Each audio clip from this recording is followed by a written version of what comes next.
All right, hello Tide fans. Welcome to Tide Talk. I'm your host, Sean Taylor. We're here with my buddy Jimmy. On Zoom, we got our buddy Mo. What's up, Mo? What's up, Mo? Down there in Panama City. You doing all right, bud?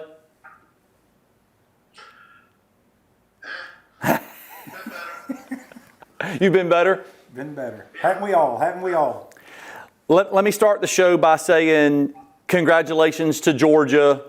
At the end of the day, made some plays to win the football game. Hard-fought football game. Loved watching it. A lot of folks at halftime are like, man, this is boring. I'm going to sleep. And I'm thinking, man, this is a great football game.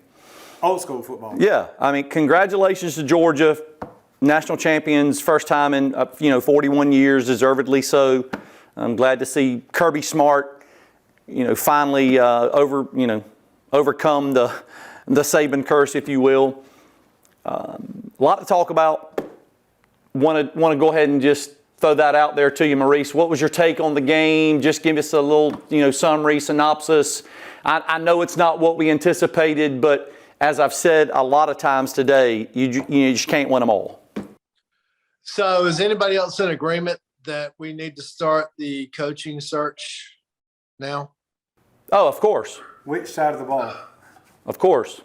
No, I think it was evident last night. First of all, congratulations to Coach Smart and the Bulldogs and all our friends that are those people. Anyway, enough of that tomfoolery.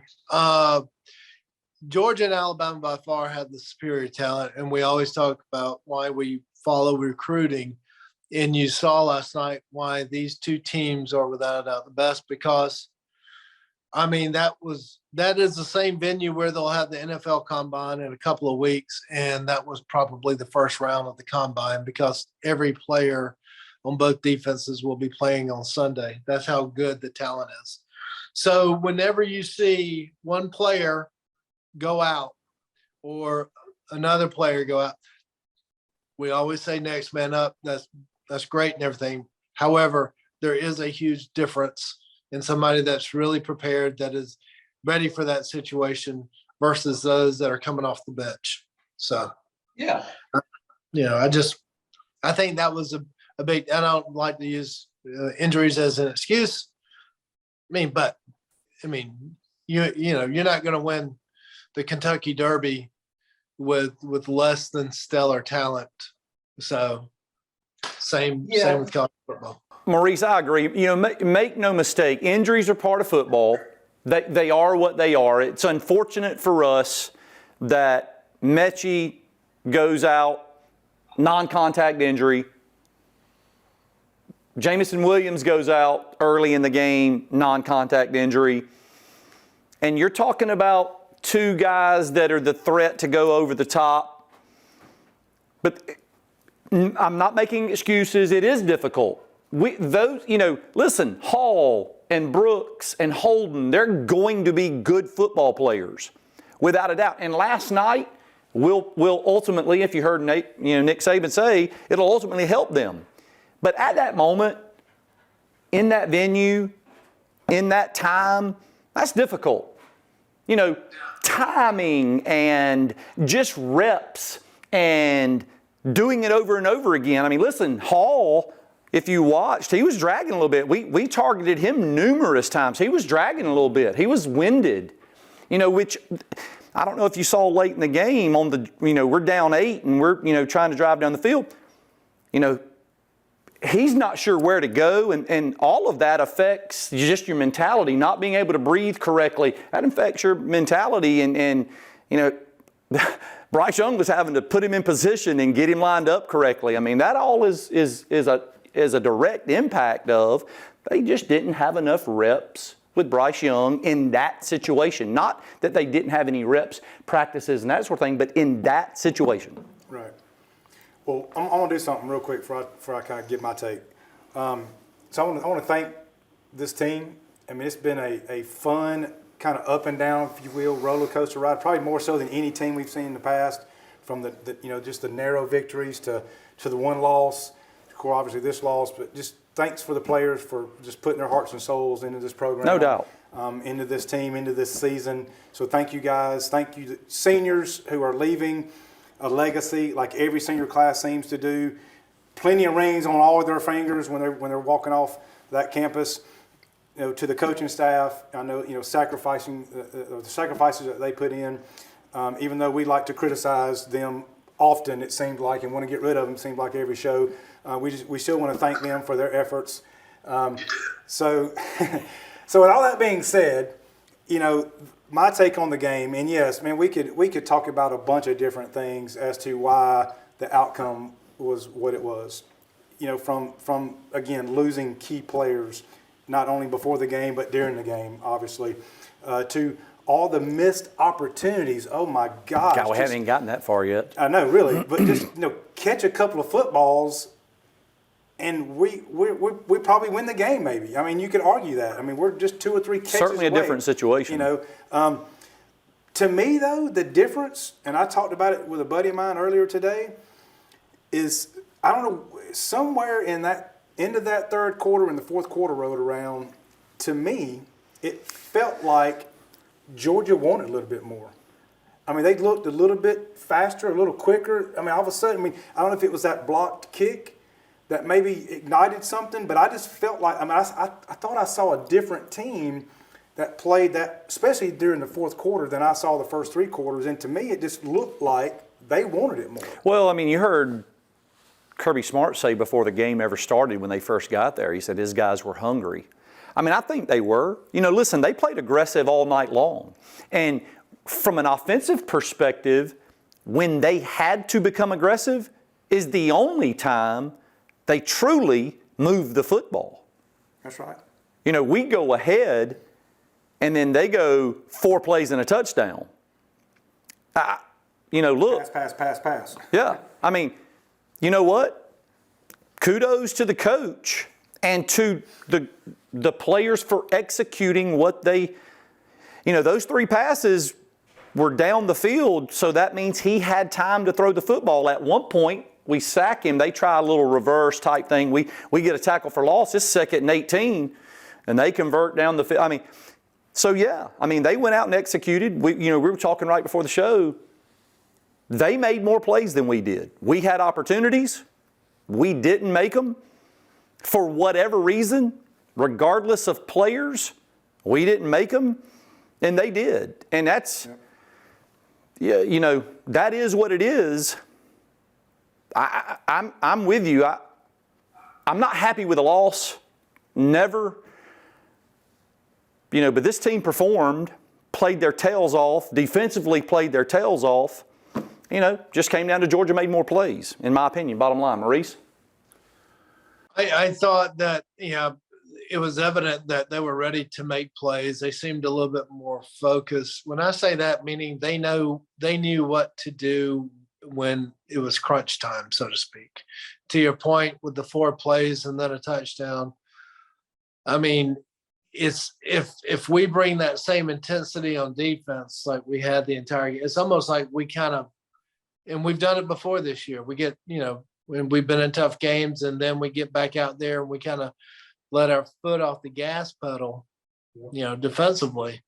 I think that, it's almost like being a boxing match where, you got punched one time and you didn't punch back and you've been punching the whole time. And then, it was just, it was, I won't say a lack of focus, but you didn't bring the intensity once we went up. You kind of, and I think that is a learning situation and something that they can focus on this offseason. It'll be motivation for them, no doubt. That'll be a great lead into the second, little episode, the second segment of this. Let's take a quick break. We'll come back and talk about that because I want to discuss what you just said. I mean, there was a point in the game where we felt like that. We were running the football. B-Rob was, running with pretty mad. And we were gaining yardage and we were moving the football. So let's take a quick break. On behalf of Bob English, thank you so much for sponsoring the show all year long, going on 4 years now. So on behalf of Bob English and State Farm, hold your seats, Tide fans. We'll be right back with Tide Talk. Bob! In life, some things just go together, like a burger and fries, and home and auto insurance from State Farm. So make it a combo. Combining your home and auto insurance could save you time and money. And who doesn't like that? Just call me, Bob English, or any of my experienced hometown team and find out how you could start saving today. It's just another way.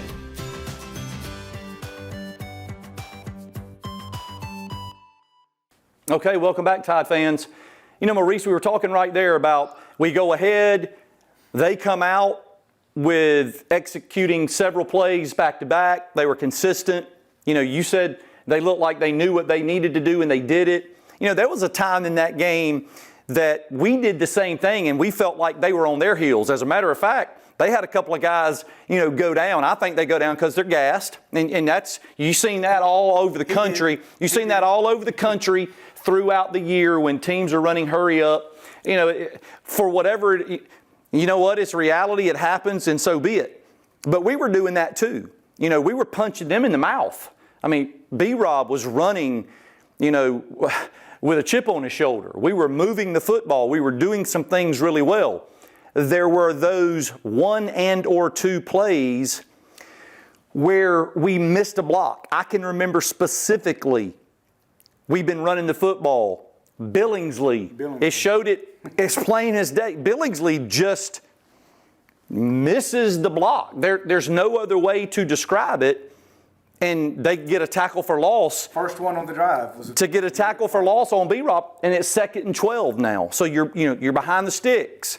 Now that changes things a little bit. But that momentum, man, again, made it a good football game because then they took the momentum and then they start punching us in the mouth and they're running the football with their 2 backs. And we don't have an answer for that. See, that's what makes me wonder, question, whatever you want to say, because it was when we were texting, they punted the ball, downed it on the 1.5, 2 yard line, and we're like, oh my gosh, we were all saying, we've got to flip this field. And I remember looking at my wife, I think it was like 2nd and 7, 2nd and 8, and I looked at my wife, I said, man, about a 12 or 15 yard run right now would be nice. Hand off to the right side, B-Rob runs for 12 or 15 yards, and I was looking at my wife, like, did I call that or what? In that drive, I don't know how many yards he ended up having, but yes, it was run right, run left, run right, run left, maybe a little short dump. And all of a sudden, we're past the 50-yard line. We have definitely flipped the field. And we're still moving the ball. And then, like you said, a breakdown here, a drop pass there, you know, and all of a sudden, you know, we're like, crap. But at least, but in that moment, I'm thinking, man, this is what we need to do. Right? Well, that was the series. Mouth, you know? That was the series that we're going into the red zone. Questionable holding call on Brooks on that 2nd down pass. Not going to complain about that. There was missed calls all night.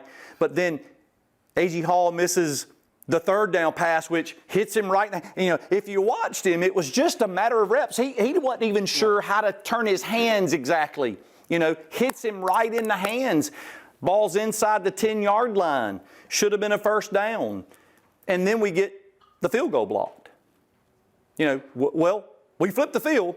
You know, that's what we wanted to do at the beginning of that, you know, series, you know, at the 1 or 2 yard line. So we did flip the field. So we accomplished what we wanted to. However, it was the opportunity that we had yet again. So my question is this. So in that moment, we haven't really established the run all night, but then all of a sudden we established a run. But then we went away from it for the rest of the night. We especially went away from it in the red zone. And I know red zone, 4, 5, 6 yard line, it's a lot tougher. Everything's tight. But man, just can we at least try once or twice to run the ball, you know, back-to-back times instead of, you know, so, but yeah, but I thought in that moment, man, we were like, man, we got this. I mean, we're punching them in the face. They were gassed, and I felt like we had some momentum, and then, boom, and it changed. Maurice, let me ask you this. I know, you know, in years past, we've lined up with the elephant package. You know, you saw Georgia. They go in with Jordan Davis and big number 88, their defensive lineman, and they're on, you know, and of course, I think the even commentator said, you're talking about 700 plus pounds added to that. And they just push, I mean, they push through and get a touchdown. There's not a D-line in the country that can stop that for a yard or two. I mean, we never did that. We get the ball 1st and goal inside the 5, and we're throwing the football, and we're having to throw it seems, instead of where do we trust the left side 5 stars, our talent? When do we start trusting that and run the football 4 times? If you don't get it, they got first down going the other way 90 plus yards, and your defense has played superb all night long. I don't have a problem with some of the play call down there because I didn't think that we were going to be able to run it in. I thought maybe I think it was the first down where B-Rob looked like he may have had an opening and he was going to cut one in for a touchdown, and the hole quickly closed because I had some speed. I don't think it was going to be one of those where we could impose our will. But to Jimmy's point, I think that they at times were getting winded, they being the front 2 or 3. Now their linebackers are exceptional, as are ours. He's legit. So they close quickly, and they're not afraid of contact, which I respect. I would have liked to have seen a run and then a play action, and just to freeze up the linebackers just a little bit. But my confidence in the receivers at that point were shaky. At best. Yeah, so I thought that throwing the ball was going to be our best bet. I really did, and I said we're not going to be able, unless it's like on the goal line where we're going to be able to punch it in from 2 or 3 yards out, because you can't move. I mean, they were solid up front. But show it one time though. Do it one time. I guess my fear for that, or my rebuttal to that, is because of the receiving core that was in the game at the time. We'd already dropped some passes. We'd already made some errors in the passing game, whether that be coverage or route or whatever. Brian Robinson's your senior. You got Evan Neal, who's an All-American. I mean, we've shown a power set. We didn't run the fullback in with a tight end. Give me 2 tight ends and a fullback, and I like my chances. 2 or 3 times. I just didn't see us attempt that. And again, if John Mechie and Jamison Williams is in the game, man, I don't question any of those. Right. But to your point, Mo, too, if you show that, I mean, we were down there 4 times, 5 times, whatever it was. Show it once or twice, or at least, do it every series. And the play action maybe they would be open. Maybe you do it 2 times in a row. Now it sets up that play action where you just where whoever's wide open. But we never tried that. What stood out to me when we were down there is my mind immediately went back to 2017. Was that the year where we played Georgia and Atlanta for the championship? And the confidence that we had in freshman receivers at that time, and some guy named Najee Harris that would come in. We obviously didn't have that last night and in this class. So my thing to them is they need to spend this off season getting to that next level, because I hate to break it to them, there's not a lot of confidence in you to put it this way. Last night I was telling a buddy, I said, if I'm a high school senior being recruited as a receiver, I see a chance to play right away. Yeah. Because it's not just because you're next in line, it's not your turn. These guys need to step up and earn it. Yeah. Gotta earn that spot. Totally agree. Again, man, really good football game. We could break down so many different things. Fun football game to watch. Man, we're in the game pretty much the whole way. Unfortunately, the score does not reflect the football game. It was not a 33-18 football game. It just wasn't. Was it 26-18? Yes. At that time it was 26-18, and that's what it was. But anyway, we're going to take another break. We'll come back for the last segment, for the last show of the year. And hold your seats, Tide fans. On behalf of Bob English and State Farm, we'll be right back with Tide Talk.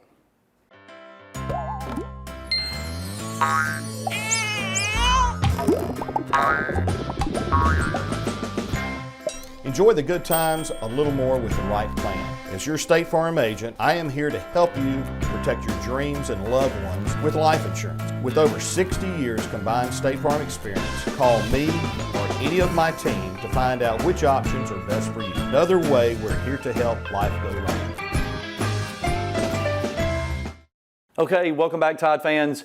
You know, Jimmy, we were talking right before the show, all the things, if this, if that, can't say that. It's football. Injuries happen. Referees, umpires, line judges, missed calls. That's part of it. But you were pointing out something right there at the break about the game stats. You know, we were saying, if you looked at the game in the SEC championship game, watched both those teams, and then you watched the game last night, and you're a true football fan. I'm an Alabama fan. No way to hide it. There, I know I got Georgia fans that, you know, Georgia's best team in football. But let's listen to that right there, and you know, who they won the game. That's right. Give them the credit. All this what we're talking about don't even matter. But I just thought it was interesting because we've been talking stats all year, and I just thought, you know what, let's just look at the game stats. Because you mentioned the last segment about it really wasn't a 33-18 game, more 26-18 game, and I would agree. But it probably needed to be the other way around. Correct. So just for those of you that didn't get a chance to look at the stats for the game, total yards, Georgia had 364 total yards. Alabama had 399. I know there's not a big difference there, but again, a difference. They threw for 224. Bryce threw for 369, which I didn't realize that. I didn't think it'd be that much, but 369. Of course, they did outrush us. 140-30, which a lot of that were sacks. And, of course, I know we sacked them too. But, yeah, they outrushed us. They had more penalties and more penalty yards, which that's always been an issue for us, statistically speaking. We had more first downs. We converted more third downs. We ran almost twice as many plays as they did, almost 2-to-1 plays for the entire game. Time of possession, like I say, was pretty even, but we still, you know, the biggest difference really was the turnover. You can look at that pick six, which is what we could look back at on the SEC championship game. That was kind of a big difference as far as the scoring differential there. But man, when I looked at that, and I'm like, wow. And the biggest, so why didn't Alabama win that and game, the biggest you know? stat being the final score. I mean, yeah. But one thing is telling though, when I was looking at this. Yeah, Bryce had 369 yards, which again, that blew my mind when I saw that because I really didn't think he had that many. Can one of you take just a gander at how many passing attempts he had? had to be mid to upper 50s.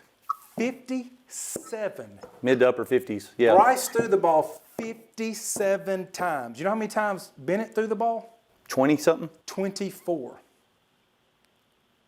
Yeah. That blows my mind. Maurice, let me ask you this question. It was very uncharacteristic of Bryce to throw that pick six at the end. Do you think that not having Jamison Williams on the field at the time had anything to do with that?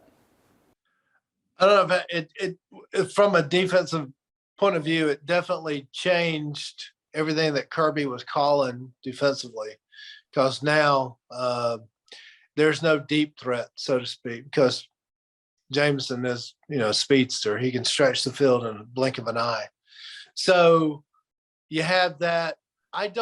When I went back and watched the routes, from what I saw, everybody wasn't it a 3rd and 10 play? I don't understand why everybody was 20 yards downfield. Agreed. I saw nothing wrong with it.